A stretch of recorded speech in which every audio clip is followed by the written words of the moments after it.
請打開 CC 字幕。你有沒有這樣的經歷？學中文學了很久，聽力還是聽不懂，說話還是說不出來，看到漢字更是頭大。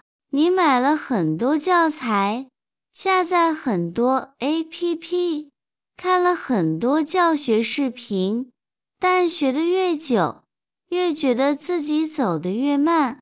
其實，你的問題不是不努力，而是你的學習方式不夠高效。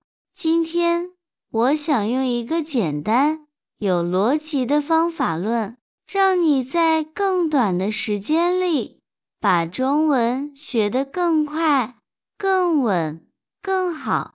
先講一個小故事。我的朋友馬克是一名美國工程師，來到中國後非常努力地學中文。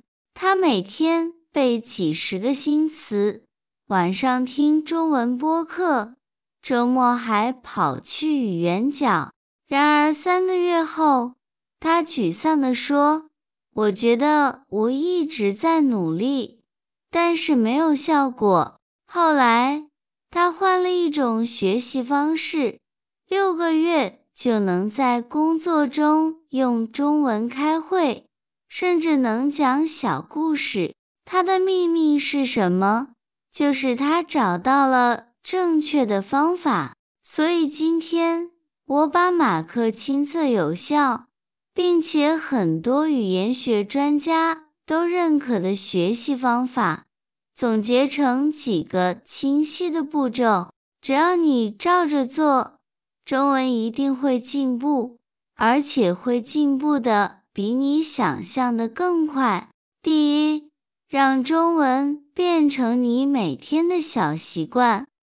你不需要一次學2小時，也不需要坐在桌前才能學習。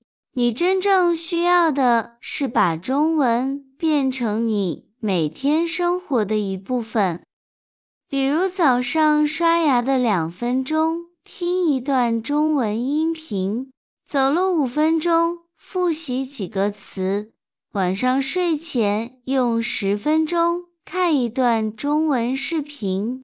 時間短，但你每天都在接觸中文，大腦會慢慢開始接受、適應，並且主動幫你記憶。語言不是一口吃成的，它是一點一滴積累起來的。你的目標不是學一大塊，而是每天都接觸一點，吸收一點。長久下來，你的中文就會自然提升。第二，學會重複輸入，不要急着背很多新詞。很多學習者的問題是，學得太快，但忘得更快。中文不是你認識一個詞就算會了，而是你要在不同場景裡重複看到、重複聽到，然後這個詞才能真正進入你的長期記憶。比如你學了方便這個詞，你要在視頻裡聽到它，在文章裡看到它，在對話中用到它。重複越多，你越能真正掌握。比起背30個新詞，重複10個你已經學過的詞，效果反而更強。所以，請記住這句黃金法則，不要急着往前衝，要反覆鞏固你已經學過的內容。第三，用中文去做你本來就喜歡做的事情。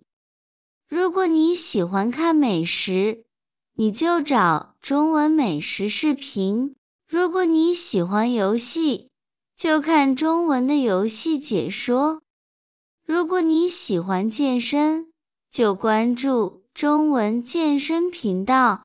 當你在做你喜歡的事情，你的大腦會處於輕鬆吸收的狀態，你不會覺得自己在學習，但你卻在不斷輸入大量真實、自然的中文。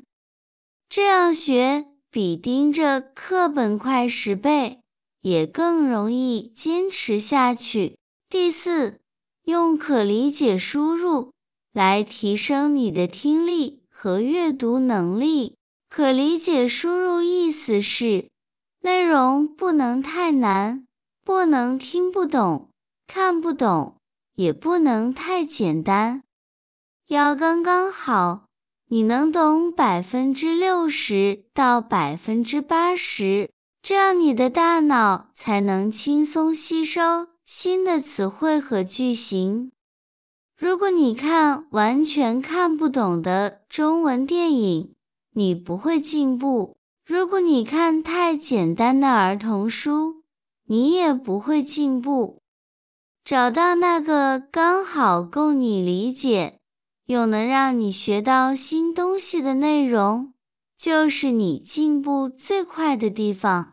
第五，讓自己儘早開口說中文，但不要追求完美。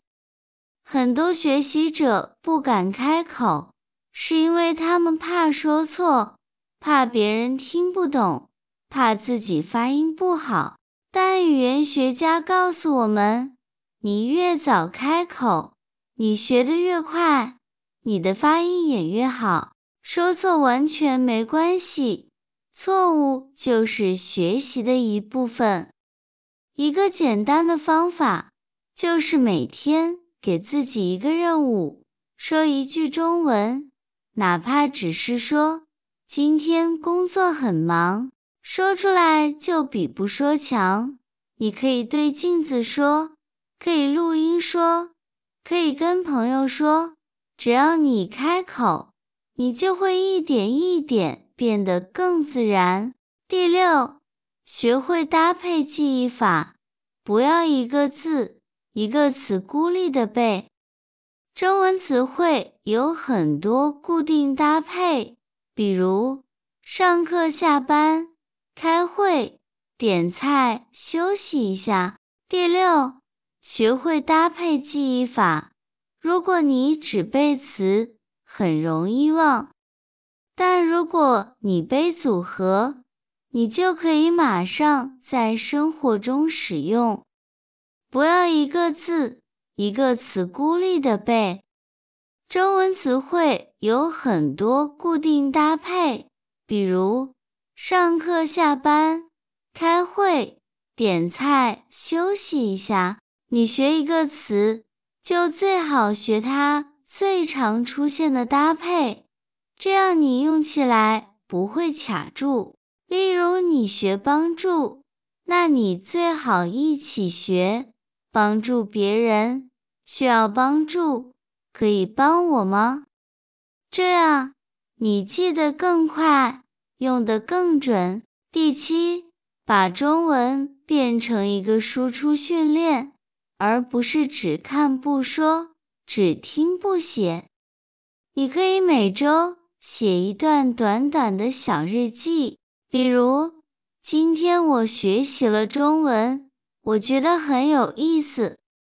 也可以寫一段旅行計劃、購物清單、學習心得。寫得越多，你的中文越穩定，你腦子裡的句型也越完整。你可以從30字開始，慢慢增加到100字，再增加到200字。每一次寫作都是一次整理和強化。第八，讓你的學習保持輕鬆但持續。高效學習不是拼命學，而是學得有節奏、有規律、有方法。如果你壓力太大，你會堅持不下去。如果你把學習變成輕鬆的小任務，你會越學越開心，越學越有動力。你可以給自己設定一個規則，只學15分鐘，不要學到累。你會發現，你輕鬆學15分鐘，比痛苦地學1個小時效果更好。最後，也是最重要的一個原則，讓學習中文變成一種可以被看見的進步。當你看到自己變強，你就願意繼續學。你可以記錄自己今天說了哪些中文，寫了什麼句子，聽懂了多少內容，認識了哪些新詞。你可以每週回頭看一次，你會發現自己已經比上週更好，比上個月更強，比半年前的自己完全不同。學習中文不是天賦，而是方法。只要你抓住正確的方法，讓自己每天接觸一點中文，重複一點內容，說一點句子，寫一點記錄，你的中文一定會在不知不覺中快速成長。就像馬克一樣，你會遇到一個更自信、表達更自然，能真正用中文去生活、去工作、去理解世界的自己。希望今天的內容能給你帶來幫助。